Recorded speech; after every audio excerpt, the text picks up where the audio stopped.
Hello friends, मैं अनुराग आप लोगों का स्वागत करता हूं आपके अपने YouTube channel Arth academy with Anurag में। ये बट्टा का अंतिम टाइप है। आज से आपका बट्टा जो है समाप्त हो जाएगा और 2-4 दिन वीडियो अपलोड नहीं कर पाया, वो एग्ज़ाम वगैरह लगा हुआ था जिसकी वजह से थोड़ा सा मैनेज कर लेना, ठीक है।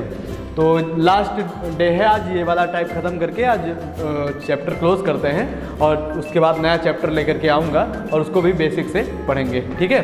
तो ठीक है, देखते हैं पहला टाइप क्या है।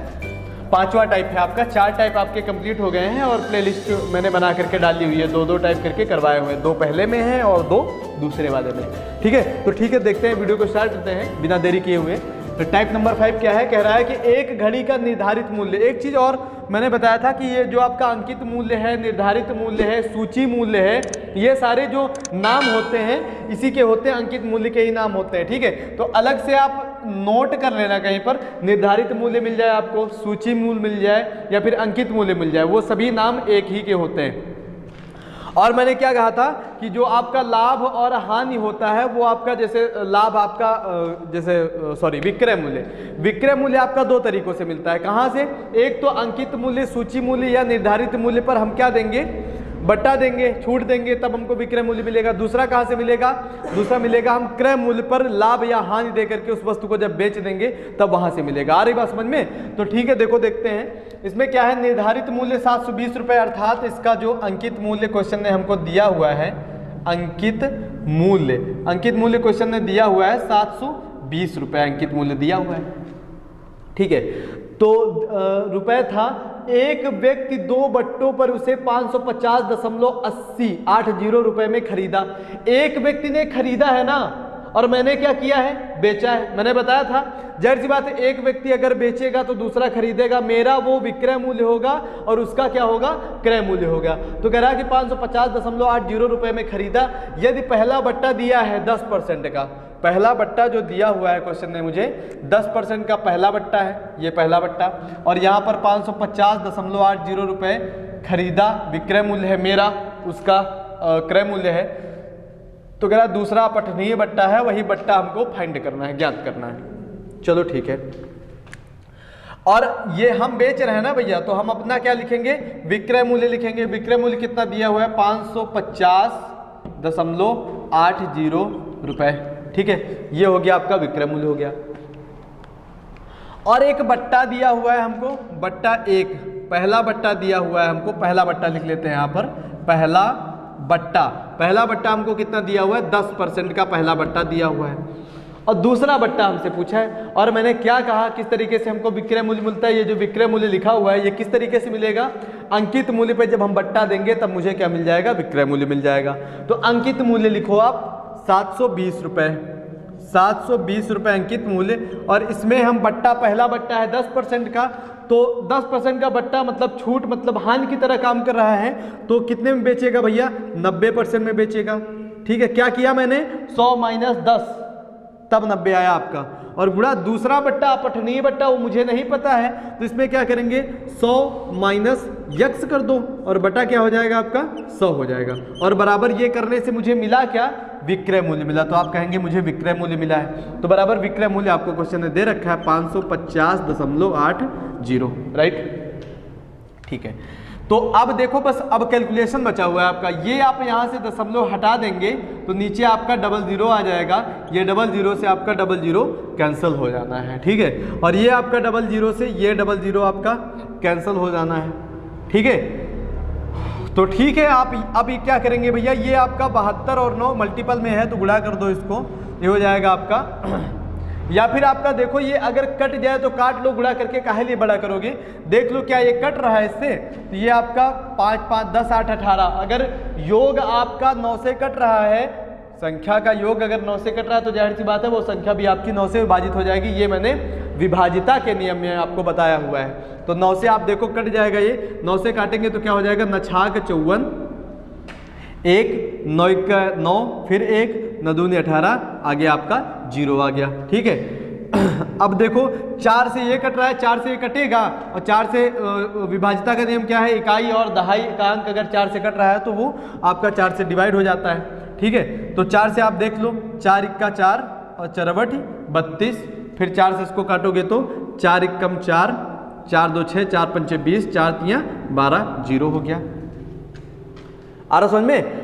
अब देखो ये 3 से आपका कट जाएगा 3 6 18 और ये हो जाएगा आपका 3 5 15, 3 1 3 और ये हो जाएगा 0 हो जाएगा। ठीक, अब उसके बाद आपका ये 6 से देखो पूरा पूरा कटेगा कि 6 48, 49 50 51, 56 36, तो ये 6 से पूरा पूरा आपका कैंसिल हो गया, 6 1 6 और यहाँ से इसको काट देंगे तो आ जाएगा आपका 6 1 6 सॉरी 6 48, 6 48, 6 5 30, 85 आ गया। ठीक है, अब जो बचा हुआ है उसको लिख लेते हैं। क्या बचा यहाँ पर?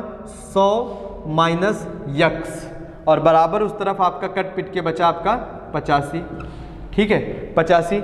अब ये आपका 100 प्लस में उधर जाएगा तो माइनस में, तो माइनस का यक्स बराबर हो जाएगा 85 माइनस का 100, तो ये हो जाएगा माइनस का यक्स बराबर हो जाएगा प्लस माइनस माइनस चिन्ह बड़ी संख्या का होता है तो माइनस का 15 हो जाएगा और ये आपका कट जाएगा तो यक्स का मान क्या आ जाएगा भैया? यक्स बराबर आ गया 15। और अपठनीय बट्टा मैंने यक्स माना था, अपठनीय बट्टा,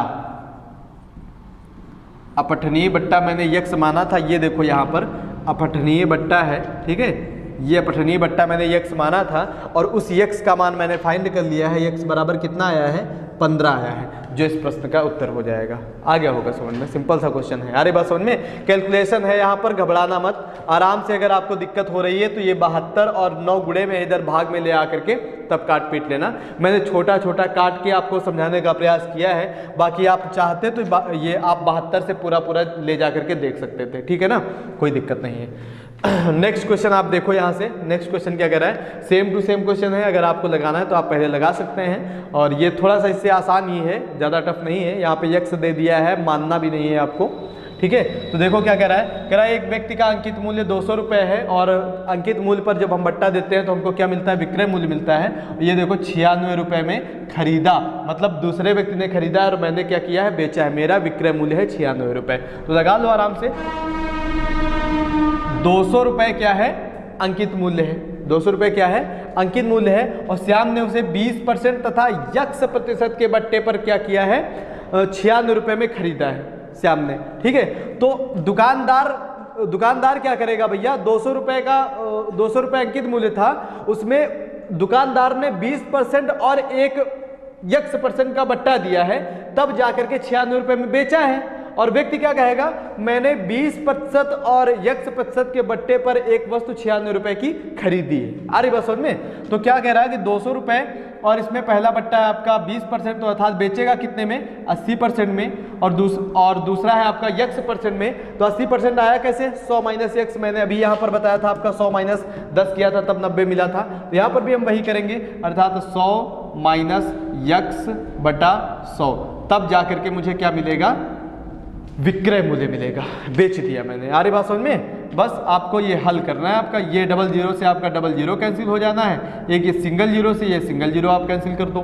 ठीक है, और देखो यहाँ पर क्या बचा? 2 गुणे 8, 8 दूनी 16 गुणे 100 माइनस यक्स बटा 10 बराबर 96। ठीक है, अब ये आपका देखो 16 गुणे में उधर चला जाएगा भाग में, ये आपका भाग में उधर चला जाएगा गुणे में, तो इधर आपका बचेगा क्या? इधर देखो ऊपर वाला केवल बचेगा 100 माइनस यक्स, अर्थात अंश बचा, और ये भाग में था तो उधर गुणे में जाएगा तो 960 हो जाएगा, और ये गुणे में था इधर आएगा भाग में तो बटा 16 हो जाएगा। 16 से कैंसिल आउट कर लेंगे, 16 96, आगे 0 आ जाएगा आपका, तो फिर क्या हो जाएगा? 100 माइनस यक्स बराबर 60 हो जाएगा।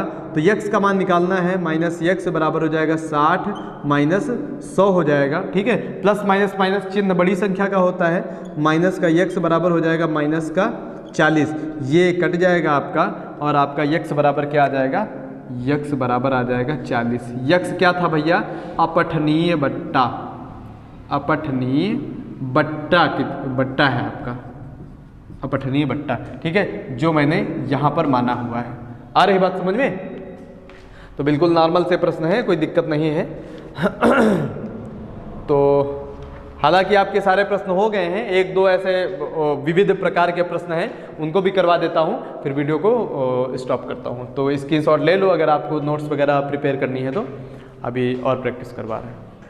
नेक्स्ट है ये विविध प्रकार के प्रश्न है, हालांकि आते हैं आपके बट्टे से ही, और भी काफ़ी प्रश्न हैं, मतलब कुछ अलग अलग प्रकार से कि इसको ऐसे बढ़ाया जाता है, बाद में जो क्रय मूल्य आता है उसको इतने % बढ़ा करके कितना हो जाएगा वगैरह वगैरह, कई प्रकार के प्रश्न आते हैं। ठीक है, तो मेरे हिसाब से अगर आप इतने टाइप पढ़ लेते हो तो आप अपने हिसाब से लैंग्वेज बेस्ड तरीके से आप कर ले जाओगे। तो इसको ये 2 प्रश्न और करवा देता हूँ, फिर आज से चैप्टर आपका बट्टा जो है क्लोज हो जाएगा। ठीक है, उसके बाद आपका नया टॉपिक फिर स्टार्ट करेंगे, जो भी नया टॉपिक होगा। नया टॉपिक आपका सिंपल इंटरेस्ट होगा, साधारण ब्याज। ठीक है, फिर साधारण ब्याज पढ़ेंगे, साधारण ब्याज, चक्रवृद्धि ब्याज, फिर उसी सीरीज को कंटिन्यू करते हुए आगे तक चले जाएंगे। फिर उसके बाद जब नेक्स्ट दोबारा बार स्टार्ट करूंगा तो टाइप ये बना करके पढ़ा रहेगा, फिर उसके बाद मैथ की प्रैक्टिस मिल करके करेंगे सब लोग साथ में। ठीक है, तो चलो देखते हैं क्या है आपका। कह रहा एक दुकानदार 800 निर्धारित मूल्य वाली कुर्सी 10%, 15% के बट्टे पर खरीदता है। एक व्यक्ति दुकान में जाता है और उसमें MRP लिखा हुआ होता है, मैक्सिमम रिटेल प्राइस जो लिखा रहता है 800 रुपये लिखा रहता है, और उसमें 10% और 15% के बट्टे पर खरीदता है और उसकी धुलाई आदि में 28 रुपये व्यय कर देता है। अब खरीद के लाया, जैसे एक थोक दुकानदार होता है, एक थोड़ा सा ऐसे गाड़ी में रख करके गांव-गांव बेचता है, तो उस प्रकार की बातें समझो। ठीक है, हम गए और दुकान से खरीद करके ले आए कुर्सियाँ, और कुर्सियाँ खरीद करके लाए, बट्टे में खरीद करके लाए, और उसके बाद गंदी हो जाएंगी तो धुलाई वगैरह में देखो कह रहा धुलाई आदि में 28 रुपये का व्यय करता है। अब लाया, उसके बाद खरीद के, उसके बाद खर्चा किया, उसके बाद कह रहा उसे 800 रुपये में बेच दिया, अर्थात अब उसने उसको 800 रुपये में बेच दिया, तो कह रहा उसे कितने % का लाभ होगा। हालांकि यहाँ तो आपको बता दिया है कि कितने % का लाभ होगा, और कभी कभी नहीं बताता है, बताता है बताओ कितने % का लाभ होगा या हानि होगी, जो भी होगा उसका % बताओ। चलो लगाते हैं आराम से। तो कह रहा है एक दुकानदार 800 रुपये निर्धारित मूल्य वाली कुर्सी 10% और 15% के बट्टे पर खरीदता है, और मैं क्या करूंगा, उसको बेचूंगा। आ रही बात समझ में? तो ठीक है, तो ये 800 रुपये निर्धारित क्रय मूल्य निकाल लेते हैं, कुर्सी का क्रय मूल्य। ठीक है, कुर्सी का क्रय मूल्य निकाल लेते हैं। कुर्सी का क्रय मूल्य, कुर्सी का क्रय मूल्य भैया कितना हो जाएगा? 800 रुपये। 800 रुपये आपका अंकित मूल्य था, निर्धारित मूल्य था, और उसमें 10% का बट्टा दिया तो 90% बटा 100, और उसके बाद 15% का बट्टा दिया तो 85 बटा 100। ठीक है, 85 बटा 100। अब इसको आप हल कर लेंगे, ये डबल जीरो हो जाएगा, ये सिंगल जीरो से आपका सिंगल जीरो कैंसिल हो जाएगा, और उसके बाद 5 से काट लेंगे, 5 एकम 5, 3 8, 5 7 35, और 5 दूनी 10, 2 से कट जाएगा आपका, 2 चौके 8। ठीक है, अब ये मल्टीप्लाई कर लो, 4 9 36, और 36 गुणे 17 कर देंगे, 17 छक्का 102, हासिल 10, और 7 तिहाई 51, 10 61, 612 रुपये जो है उस वस्तु का क्या है? क्रय मूल्य है। अब बताएंगे आप, अभी तो बता रहे थे विक्रय मूल्य है, तो मेरा दुकानदार का विक्रय मूल्य है और जो खरीदने आया है उसका क्रय मूल्य है, समझ रहे हो ना? अब मैं खरीद लाया हूँ 612 रुपये का, अब उसके बाद कह रहा है 28 रुपये का व्यय करता है, मतलब धुलाई वगैरह में, तो बाद में जो धुलाई कराया है तो ये पैसा खर्चा ही तो किया है, उसकी जेब पॉकेट मनी से खर्चा हुआ है, तो उसका एक्चुअल में अगर खरीद मूल्य देखा जाए तो क्रय मूल्य है कितना? तो क्रय मूल्य, नया क्रय मूल्य देख लेते हैं कितना है। देखो 612 रुपये में वो खरीद करके लाया, जो भी बट्टा बुट्टा मिला उसको, उसके बाद 28 रुपया उसने उसमें और खर्चा कर दिए धुलाई वगैरह में, पानी वानी का खर्चा जो आया होगा, तो जा करके वो कितना हो गया? 630 रुपया उसका क्रय मूल्य हो गया। 630 रुपये क्रय मूल्य होगा, और बेचा उसने कितने में भैया? 800 रुपये में। तो 800 रुपये में अगर बेचा है, अच्छा ये ऐड गलत हो गया है, 8 2 10, 2 1 3 1 4 हो जाएगा, 640 हो जाएगा। ठीक है, 640 हो जाएगा। ठीक, अब उसके बाद 800 रुपये में बेचा है, तो विक्रय मूल्य आपका, यहाँ पे विक्रय मूल्य निकाल लेते हैं। तो विक्रय मूल्य आपका निकाल क्या लोगे? विक्रय मूल्य तो आपको दिया हुआ है, ये तो सिंपल क्वेश्चन हो गया भैया। 600 रुपये में, 640 रुपये में खरीदा, 800 रुपये में बेचा, तो कह रहा कितने % का लाभ होगा? तो लाभ प्रतिशत आप निकाल लो यहाँ से, और लाभ प्रतिशत आप पीछे पढ़ के आ रहे हो, लाभ प्रतिशत क्या होता है? लाभ बटा क्रय मूल्य गुणा 100। अब पहले लाभ पता करो। अब लाभ पता करेंगे तो कैसे पता करेंगे? विक्रय मूल्य 800 रुपया और माइनस क्रय मूल्य 640 रुपया, तो घटा दो, यहाँ पर 0, 10 में 4 गया 6, और यहाँ पर 7 में 6 गया 1, 160 रुपये का लाभ हुआ है। और हमसे लाभ नहीं पूछा है, हमसे पूछा लाभ %। तो लाभ % क्या होता है? लाभ 160 बटा क्रय मूल्य, क्रय मूल्य कितना है? 640 रुपये। ठीक है, तो बटा 640 और गुणा 100 परसेंटेज लगा देते हैं। 0 0 16 चौको 64, 4 से काट देंगे 4 दूनी 8, 4 पंचे 20, अर्थात उसको कितने परसेंट का लाभ हुआ है? तो उसको 25% का लाभ हुआ है, 25% लाभ। आगे समझ में बिल्कुल नॉर्मल सा है। देखो आगे थोड़ा सा एक्स्ट्रा चीजें जोड़ दी, अगर आपने बेसिक तरीके से पढ़ा हुआ तो एक्स्ट्रा क्या चाहे जितना जोड़ो, हम लैंग्वेज के तरीके से बढ़ते हुए चले जाएंगे। अब अगला देखो क्वेश्चन क्या कह रहा है। अगला क्वेश्चन है आपका, क्या कह रहा है अगला क्वेश्चन? अगला क्वेश्चन है आपका, अगला क्वेश्चन कह रहा है 800 रुपए पर 40% की छूट तथा इसी मूल्य पर 36% 4% की छूट का अंतर कितने रुपए होगा? तो आपके दिमाग में आ रहा होगा कि ये तो 40% है और 36 4 जोड़ देंगे तो ये भी 40 हो जाएगा, तो अंतर क्या 0 होगा। अगर ऐसा कर दोगे तो क्वेश्चन आपका गलत हो जाएगा, क्योंकि क्रमिक बट्टा जो होता है वो अलग मान होता है उसका, और जो इक्वल बट्टा दे दिया जाता है एक ही बार में उसका अलग सिस्टम होता है, मतलब उसका अलग मान आता है। तो जैसे आपका 800 रुपये है, 800 रुपये, 800 रुपये में 40% का बट्टा देगा तो कितने रुपए का बेचे, कितने परसेंट में बेचेगा? 60% में। डबल 0 हटा दो, 8 48 हो जाएगा आपका 480 रुपये। 480 रुपये में पहली वस्तु को 480 रुपये में बेच दिया, ठीक है। तो और उसके बाद कह रहा है कि ये क्रमिक बट्टा दे रहा है, और क्रमिक बट्टा देगा भैया तो इसको अलग से आप लगा लो। क्रमिक बट्टा आप लगा चुके हैं, ये देखो ये क्रमिक बट्टा ये है, पीछे क्रमिक बट्टा काफ़ी लगाए हुए हो आप। तो 800 रुपये निर्धारित मूल्य है इसका, और 40% की छूट, ये तो हो गया 36% और 4%। तो क्रमिक बट्टा कैसे होगा भैया? पहले 36% का देंगे, अर्थात 36% 100 में 36 घटा दो, कितना हो जाएगा? 36 4 40 60 100 64, ठीक है 64% हो जाएगा। और दूसरा 4% मतलब 96% में बेचेगा। अब इसको भी आप हल कर लो, ये डबल 0 से आपका डबल 0 कैंसिल हो जाएगा, ठीक है। और क्या होगा भैया? और नहीं होगा कुछ, और इसको आप गुणा कर लो तो ज़्यादा बेहतर रहेगा, बाकी काट लोगे तो फिर आपको करना ही पड़ेगा कैलकुलेशन। 8 चौक 32 और 8 छंग 48 49 50 51, 8 चौक 32 8 छंग 48 49 50 51 और गुणा 96/100, ठीक है, बटा 100 हो गया, ठीक है। अब इसका आप गुणा कर लो, 49 152 गुणा कर लेना आप भैया, थोड़ा सा जल्दी के लिए गुणा करवा दिया। 49 152 और बटा हो जाएगा ये आपका 100। अब ये 2 0 हटाएंगे तो 2 अंक बाद आपका दशमलव आ जाएगा। अरे बात समझ में, ये 2 0 हटाएंगे 2 अंक बाद दशमलव आ गया, तो अर्थात इक्वल मान इसका कितना आया? इसका मान आया आपका 491.52, और इसका कितना आया था? 480 रुपये। देखो कहाँ 0, इसका अंतर 0 दिख रहा है आपको। अब अंतर आप निकाल लो कितना होगा अंतर। तो अंतर कैसे निकालोगे भैया? ये देखो ये मान बड़ा है 491, आप ऐसे नहीं घटा लो, 480 10 90 1 91 11.52, लेकिन चलो घटा देते हैं 491.52, और ये हो जाएगा आपका 480 दशमलव, आप 0 0 लिख सकते हो, घटा दो। अंतर पूछा है 2 5 और 1 9 में 8 गया 1, इधर कैंसिल हो गया, 11.52 रुपए का अंतर आ जाएगा। अरे बस समझ में, 11.52 रुपए का आपका अंतर हो जाएगा। हो गया भैया।